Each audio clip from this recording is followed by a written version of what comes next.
Today we discuss the topic of sequences, and what a sequence is. It's a list of numbers or variables or even expressions with a pattern. So in this case, here's a number sequence of 2, 4, 6, 8, and this continues on, and you'll see right here where I have this 2n listed, that's an equation that describes or generates the sequence. A little bit of definition stuff. This is an a with the subscript 1, or a sub 1 as I'll term it, and that's the first term. A sub 2 is the second term, a sub 3 is the third term, etc., until I get to the last term that we consider, which is called the nth term, or a sub n. And the ideal thing with this sequence is this equation that describes the nth term will generate any term in the sequence. For instance, if I want the fourth term, I plug a 4 right into that n, and what do you know? I get 8, which is the fourth term. So we'll do a little more discussion of this. An explicit formula, this is what's commonly known as the formula for the nth term. This says it's the formula that will generate any term in a sequence, which is true. And typically in our book will say generates nth term, which is the same thing as any term, but a specific term in general. So here I have two formulas describing the nth term in a sequence, and what they want me to do in this case is they want me to generate the first three terms. So if I want the first term, or a sub 1, I simply plug 1 into this equation for n. So I have 7 minus 4 times 1, and my first term in this case will be 3. If I want the second term, I plug 2 in, and I have 7 minus 4 times 2, or negative 1. And then next I have 7 minus 4 times 3, which in this case is negative 5. If I want the fifth and the 12th term, instead of generate a whole number of terms, all I have to do is plug in 5 and 12 to the n value, and I generate those terms. That's the beauty of this explicit formula. So the fifth term is generated by plugging 5 into n. It's just basically a substitution. So we end up with 15 in that case. And then if I want the 12th term, I plug 12 into n, and that's 134.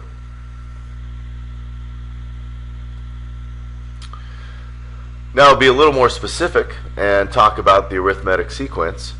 And an arithmetic sequence is a sequence with a common difference between terms. So if you look between terms here, I say, what's the difference of these two numbers? Well, that's 11, and of the negative type. And the difference here is also negative 11, so that has a common difference. If I want to look between these two and find a common difference, I'd say, okay, well, what is x minus 1 minus x minus 4?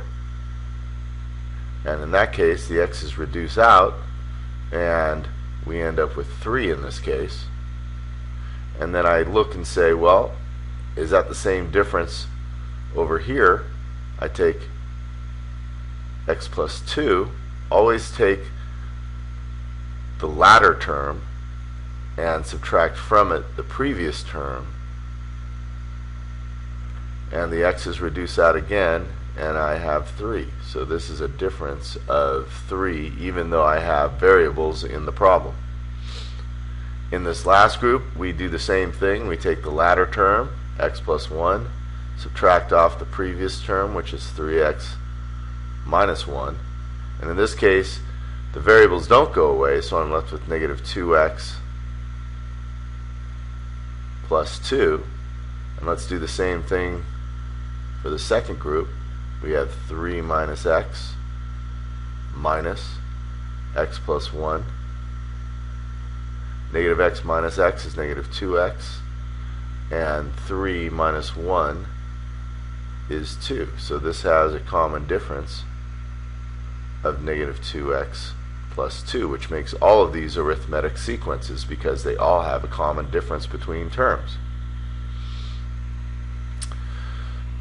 So in this case, what we're going to do is we're going to take a look at this arithmetic sequence. We notice everything has a difference of 3 on it, and we're going to try to generate a nth term equation or an explicit formula that will get us any term in this sequence. So I look at how I get from term to term, and in this case my first term is 5, and I basically get from 5 to 8 by adding 3. Not a big deal. So in this case I'm going 5 plus 3. And then to get from 5 to the 11, I'd add another 3. So this is 5 plus 2 times 3. This would be 5 plus 3 times 3. And now I want to start looking for a pattern. In each case, you'll notice I have the 5 and I have a 3. And another thing you'll notice is, in this case, there's a 3 here, and a 2 here, and a 4 here, and a 3 here. And if we really want to take this one step further, that's 3 times 1, and there's a 2 here. So the point I'm trying to make is that we have 5 in each case, which ends up being our first term. And then we have our multiple of 3, which is actually our common difference.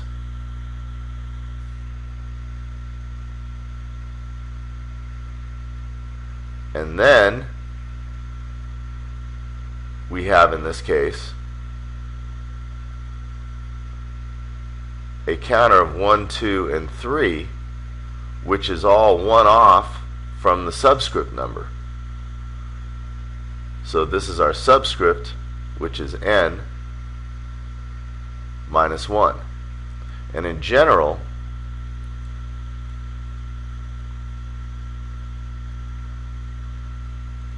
our explicit formula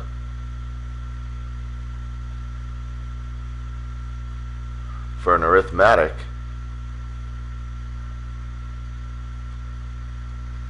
is, if I want any term, I take the first term, add to it the common difference times the subscript, or number of terms, minus 1. That's going to be something you need to know pretty well. So here it is again. The general explicit formula for those arithmetic sequences is you take, in order to find any term in the sequence, that's a sub n, you take the first term, add to it the difference, times the number of the nth term, or the nth term you're looking for, minus 1.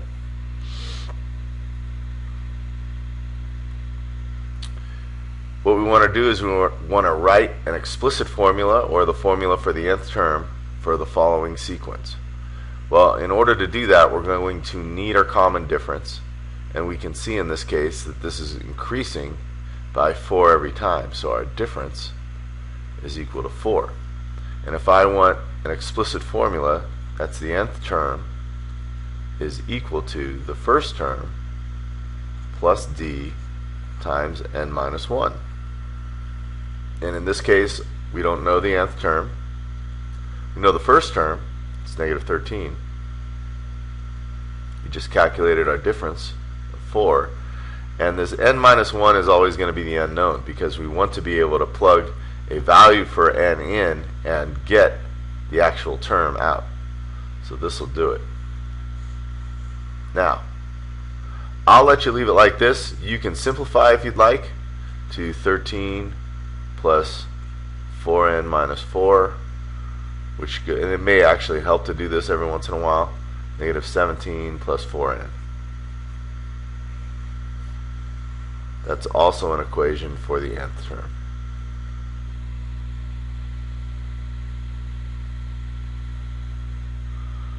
So now what we want to do is we want to find the 41st term of the following sequence. Well, is it arithmetic? We have to know that first of all, because not all sequences will be arithmetic. So I notice this is decreasing, and from 11 to 4 is -7, and from 4 to -3 is -7. So it looks like the difference is -7. We're looking for the 41st term. I know the 41st term is equal to the first term, which is 11, plus the difference, which is -7, times n minus 1. And once again, I'm looking for the 41st term, so my subscript tells us my n value. So this is just 11 plus -7 times 41 minus 1, or 11 plus -7 times 40. That's going to get me -280 and -269 when I'm done. And that's the 41st term.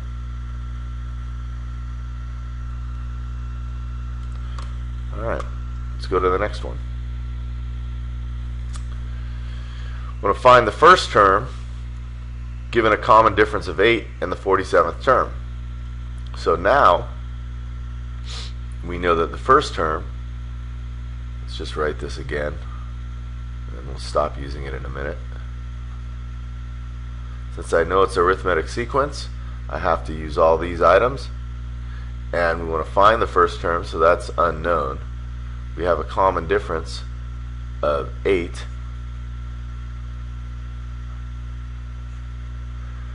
We have 47 terms, so that's my n value. And we have that 47th term of 229. So now we've got everything but one variable. Go ahead and solve that. That's 229. It's equal to the first term plus 8 times 46.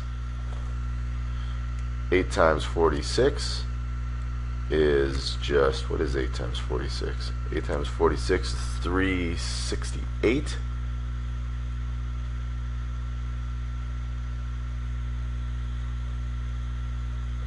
And then I'll subtract 368 from 229, and that gives me -139 for my first term.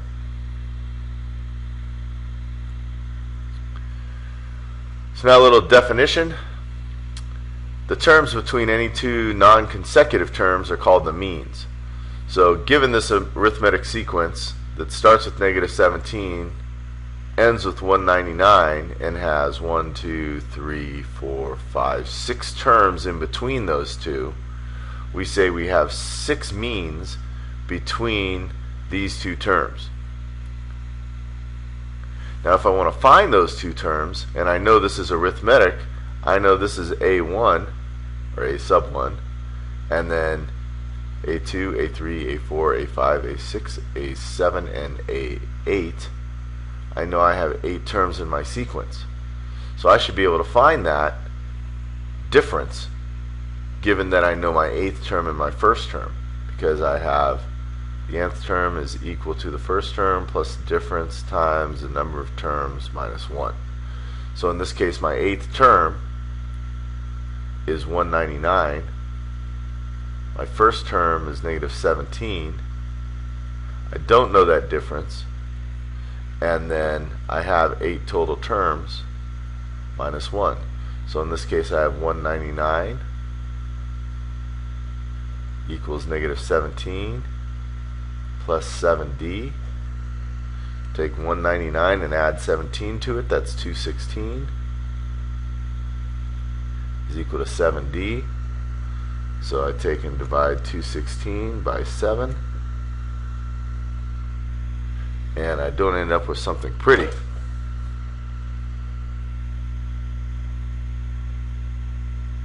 But I can still get the problem done. That's just 216 over 7.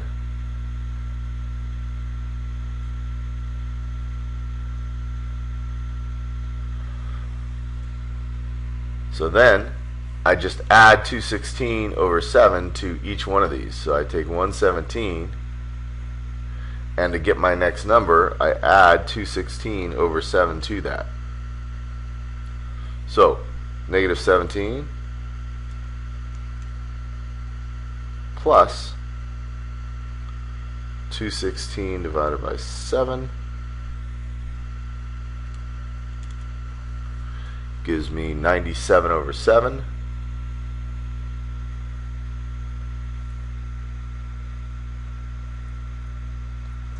Add 216 over 7 to that.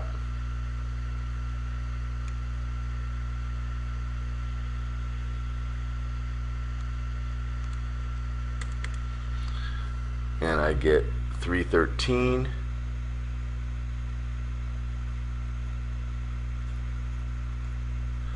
And just keep doing this forever and ever. That's 529 over 7. 745 over 7. 961 over 7.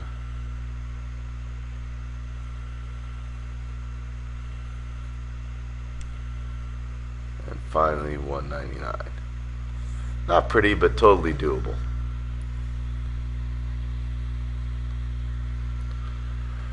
So now we know we have the 23rd term of a sequence that's arithmetic is 19. We know the 31st term is 43, and we want to find the first term. This problem is a little more difficult. If I use only this information, the 23rd term is 19, I could say 19 equals the first term plus the difference times, there's 23 terms, so 23 minus 1. And unfortunately, I have two unknowns, so I can't find the first term. And then I know that the 31st term is equal to 43. So I know that 43 is equal to the first term plus the difference times 31 minus 1. And again, I have two unknowns. But if I have two equations, two unknowns, I should be able to write a system and solve. So this is 43 equals the first term plus 30d. This is 19 equals the first term plus 22d. This is as easy as it gets as far as just taking, and we could do a substitution. It's probably the easiest thing to do. So I know the first term is equal to 43 minus 30d. It's a fine way to do the problem. Make that substitution over here. 19 equals 43 minus 30d plus 22d. I end up in this case with 1943 minus 8d. Take that 19, subtract 43, I get negative 24 is equal to negative 8d. So d in this case is equal to 3. And if I want to find out now what a1 is, I take this guy, go back up and say 43 minus 30 times 3 is equal to my first term. So that's 43 minus 90. And that's going to get me a total of negative 47.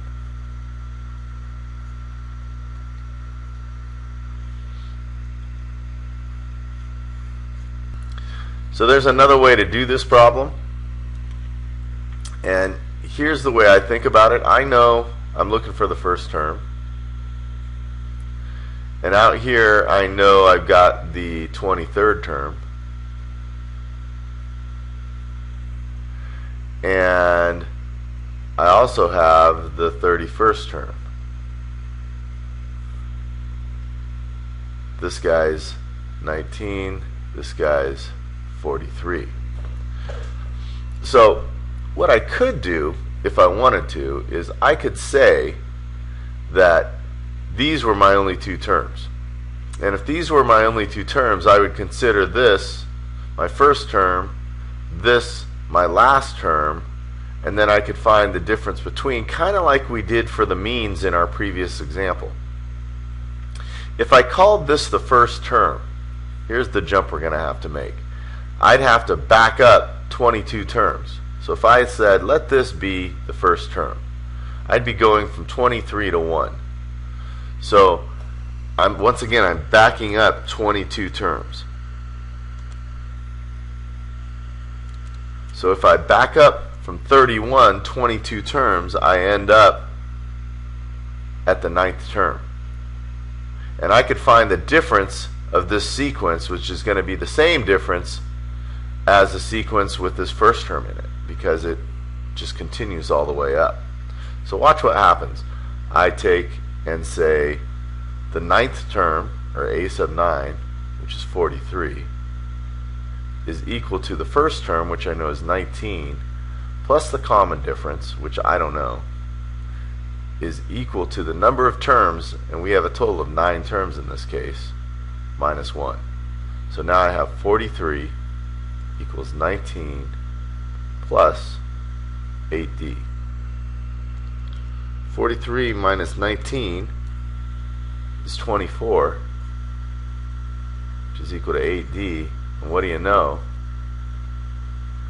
We get a common difference of 3, which is what we had in our previous problem. There's our common difference.